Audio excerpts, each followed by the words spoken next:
Uno per tutti e tutti per uno. La città che verrà riparte da qui, dal patto tra le forze politiche, economiche e commerciali per conquistare il titolo di Capitale della Cultura 2024. A Vicenza il sindaco in anteprima su Rete Veneta aveva aperto le porte al centro-sinistra che rivendicava la primogenitura dell'idea di candidare la città del Palladio e oggi Francesco Rucco ci svela l'ultima mossa. È in costruzione una cabina di pilotaggio.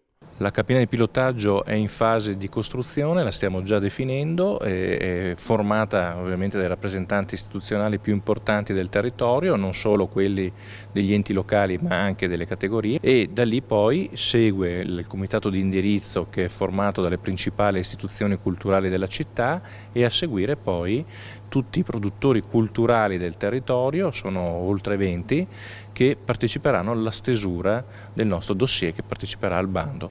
Entro il 19 luglio Vicenza depositerà la sua manifestazione di interesse a partecipare al bando. Nelle prossime ore verrà chiesto anche l'appoggio della Regione Veneto. Con il supporto della Regione che chiederemo già nelle prossime ore, di tutte le categorie, di tutte le società civili in generale.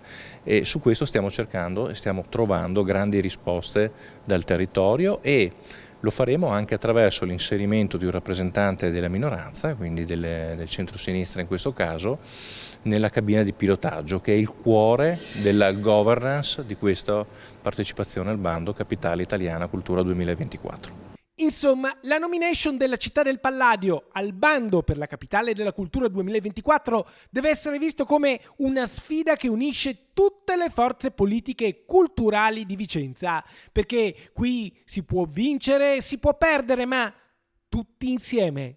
Questo è un progetto sul quale stiamo lavorando tutti insieme, quindi o si vince o si perde tutti insieme.